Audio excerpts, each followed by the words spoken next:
If you thought I'd start with the popular movie, you're wrong. Roll the clip. I am so sorry for what your daddy passed down to you. But I wanted a child, the greatest gift of my life. Beau is Afraid is created by notable pervert and most likely all-around nice guy Ari Aster. You might be familiar with the short film, which I can't even describe on YouTube.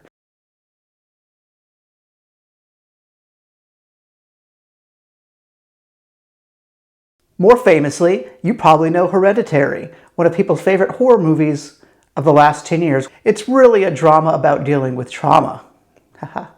And his sequel, Midsummer, which was a horror movie that people weren't as happy about, but in reality it was actually a really good drama about dealing with trauma. Now comes the third installment of the trauma series, where the director is just putting his trauma on the screen and hoping he traumatizes you in the process. I don't know what this movie is, and if someone tells you they know what this movie is, they are a liar. If the director tells you he knows what this movie is, he is a liar. It starts out interesting and accessible to some degree. If you've seen Uncut Gems, there was this constant noise. It like made you tight in the chest. It was just stress, stress, stress, stress, stress. Never let up. You know how that makes me feel? Never you think your life is more important than my life? I don't know who's... The first act is the anxiety equivalent of that. Established in the opening scene that our character has diagnosed extreme anxiety.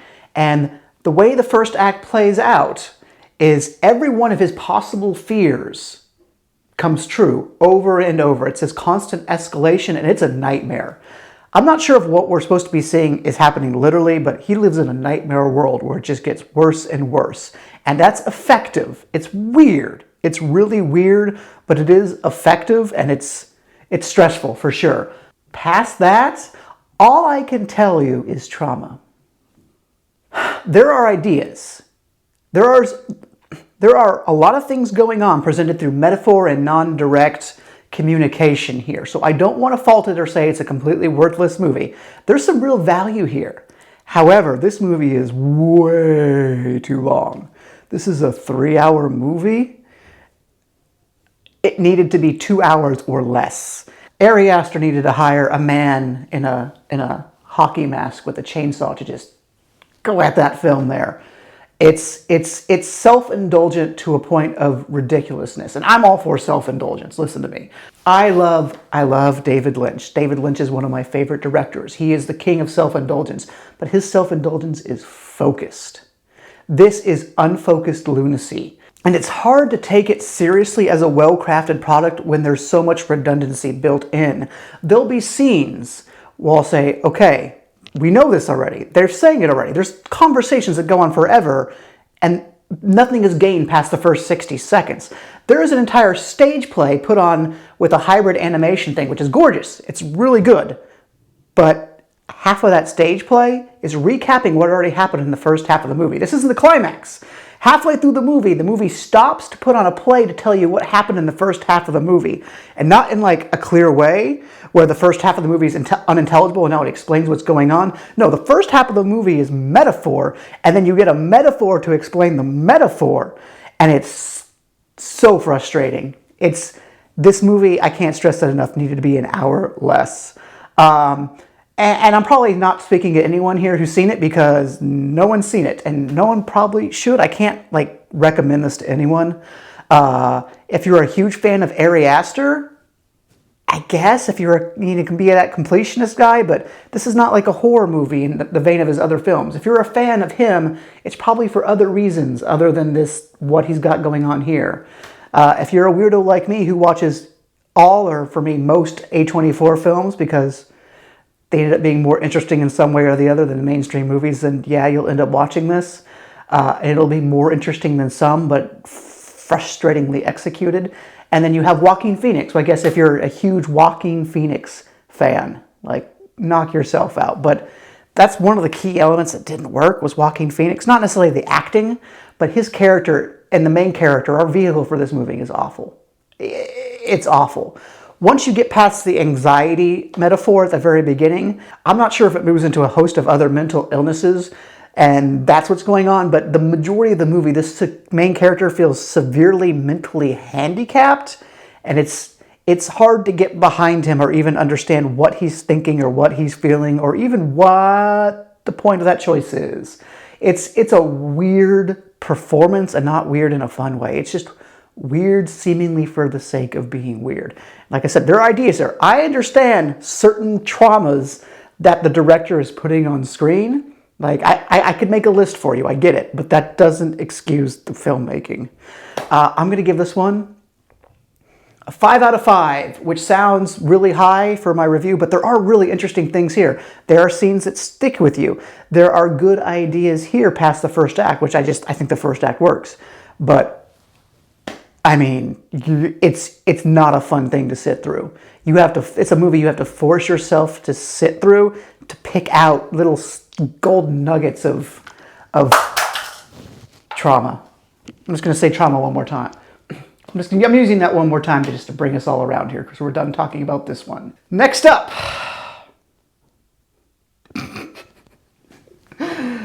Guardians of the Galaxy. Rejoice, people who have watched a Marvel movie and got stuck with the franchise. Your liberation is at hand.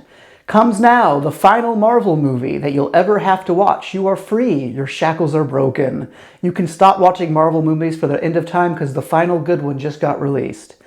Guardians of the Galaxy 3, believe it or not, there's interesting things to talk about. Not necessarily with the movie itself, because the movie itself is exactly what the kind of quality you expect from James Gunn directing a Guardians of the Galaxy movie.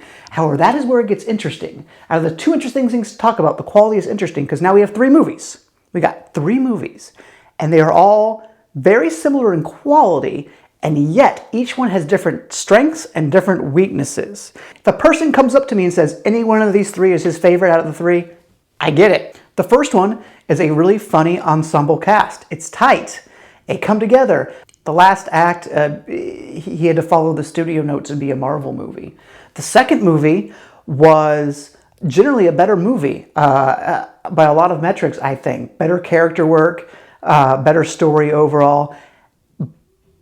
But James Gunn decided to be James Gunn, and the movie is Looney Tunes. I mean that in like the literal sense of like Looney Tune gags for the most of it. Not your standard Marvel humor. It just stops to have Looney Tune gags, and it's jarring and it's weird. If you cut 30 seconds from that movie, you would have had like a fantastic movie. Just 30 seconds, but those 30 seconds really drag it down because it breaks your brain a little. There are really serious parts. And then you have Looney Tunes, and you have like these weird, stupid jokes. I'm sure James Gunn finds it funny. I've seen some of the stuff he's directed. But that brings us to this movie. Guardians of the Galaxy 3 is the greatest chainsaw juggling act you've ever seen on screen. There are 75 characters here, and they all get something to do, and they all get a little arc, and some of it is excessive, but it's genuinely impressive at this point to see how far, to see how much they can do, to see how cohesive a script James Gunn can write with this many characters. Everything lands for the most part. Outside of some like really side characters that get just a tiny bit to do, it's great. Some really good points and some really bad points. If you've heard anything about it, you've heard that it's kind of sad and kind of dark. And that's kind of true. But the downside of that is the negative execution is that the way those elements are presented are really flat and really matter of fact. There is no drama. There's no gravitas to the presentation of these elements. You might have something that's potentially pulling on your heartstrings, but the fact of the matter is the way it's being presented is just, it's happening. Here's this thing, it's happening. There's no thought put into like making it dramatic or building it up, creating tension or creating the thought process in your mind that the thing that's going to happen, that's obviously going to happen, maybe that won't happen. No, the thing that you think is going to happen is going to happen. There are two moments in this entire movie that made me sit up and go, oh, that's something. And a single one of those was presented well. The other one was just kind of shocking, and it made sense while in a Marvel movie they wouldn't show it. But this is not a movie you go to feel those little magical movie shivers down your arm as you're seeing something epic or grand or moving. This is competent and yet it doesn't try to be more than competent in the storytelling. And that's the good news, though, because compared to the humor before, the humor is smooth here. The humor doesn't interrupt. It's fine. So this is a very medium experience for your Guardians of the Galaxy movies compared to the other two. This is the most even throughout, and this is the most cohesive throughout. It just doesn't hit any high notes, which I think the other two did. There was dramatic tension in the previous two. There's no dramatic tension here. There's not. Obviously no spoilers. Piggybacking off of what I just said. There's a minor character death, which isn't a spoiler, because literally there are 75 minor characters here, which doesn't make sense to a little bit. The ground is exploding, and they're in a spaceship, and they just blow up. Like, you can fly. And it's like that. It's so fast. And why would you film that scene that way? Like, I understand the script that you want to just get rid of this character. They're extraneous. Okay. You killed them in, like, the opposite way of their circumstances. I want to really stress this. Once the dust settles and people have had time to stop being emotional and, like, just thinking about scenes in terms of, like, what was the goal and, like, see how it was accomplished, there should be so many scenes that you look at and just say, this could have been filmed a lot better. And one of those is the final moment of the movie, the big climactic, will this character die or not? I'm not going to say who, I'm not going to say what happens, but it's weird. It's so weird. The actual filming has drama. It has that gravitas I'm talking about. The actual scene, but how we got to that scene is so bizarre that as an audience member, I wasn't sure what I was supposed to be feeling, because what I'm seeing on screen is, this is super serious, I should be emotional, but I'm like, how we got here? How we got to this moment? Like, I don't understand how you could expect us to take this seriously. Like, what's happening is serious, but the movie has communicated to me that what's happening is not serious by how unserious it was getting here. It's weird. It's weird. And the other half that's to talk about here is something I think everyone's going to be happy about how this movie handled, which is Gamora. There's some long speeches by Quill to make it explicitly clear because, hey, listen, we're like 3 movies, 2 side movies, and a Christmas special into this. But it doesn't overly explain it. The movie expects you, the audience, to remember a bunch of stuff. There was a character arc beat that it spanned all 3 movies, and it didn't bring up movie 1. It just expected you to remember that. But in terms of Gamora, there's some long diatribes that really set out the situation, but it's not to bring you up to speed, I don't think, because it doesn't do a great job of that. It's kind of vague in terms of what happened before. It's just, here's this thing, here's the argument. And what we're going to talk about is the multiverse, because it's the stupidest thing a writer has ever written in any piece of fantasy. Let's backstory on the multiverse here. The multiverse concept became not only a trope, but a crutch of the American comic book industry, specifically both DC and Marvel. And many people have attributed that element of storytelling to the decline of American comic book sales, and specifically Marvel and DC sales.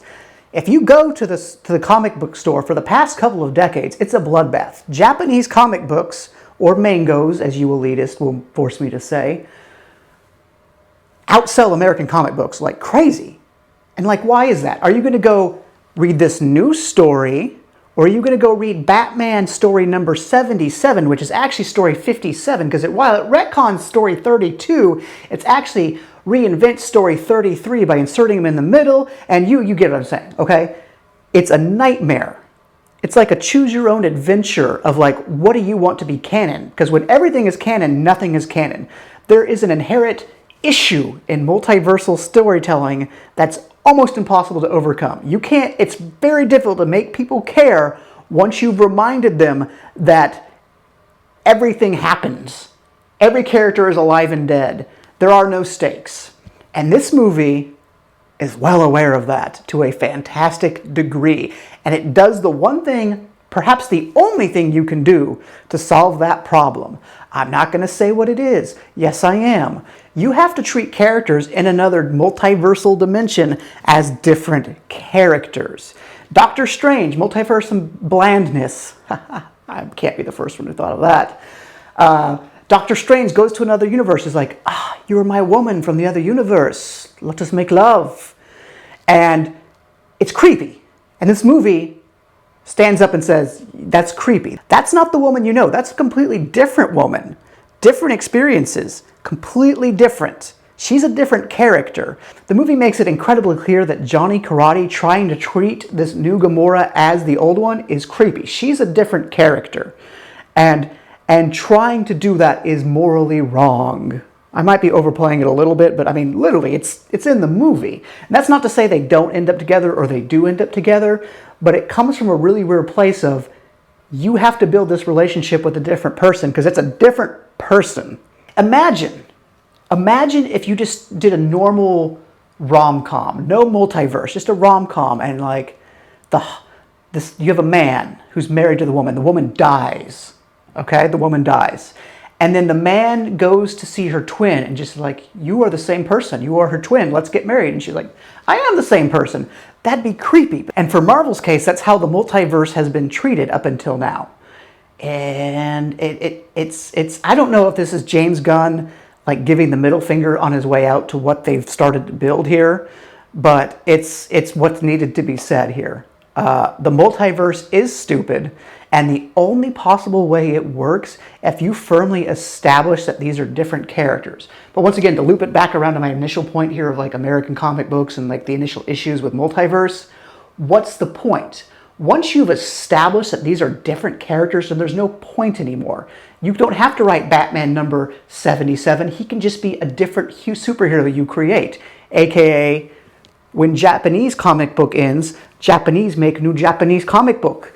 It starts, it goes, it ends. And if it continues, it's a sequel, or maybe you have a prequel, or maybe the author will sit down and write completely new books, like, you know, traditional American novelists do. This American obsession with multiverse storytelling is, in my opinion, a thin way for corporate execs to market these characters. Like Batman, he's the best-selling character of all time. We can't stop making Batman books. His story's done. Doesn't matter. Make more Batman. Batman! Batman! These are my bat wings. Woo! I think I need to stop talking here. Guardians of the Galaxy Volumes 1, 2, and 3, I would give all three of those movies a 7 out of 10. They are all solid movies, and I could understand any person disliking or liking any of them based on their personal preferences. For me, my favorite movie is number 2, which I feel like might end up being the black sheep of the family once it's all said and done. Yes, it has those weird comedy moments, but once you take those aside, some solid storytelling, some actual dramatic moments. Like the only dramatic moment that really lands in a Marvel movie towards the end there. See it if you're into these things, or don't see it if you're not into these things, but whatever you do, if you've never seen one of these before, don't watch this one. I would pay to watch someone, the look on their face, who had never seen any of the other ones watching this one.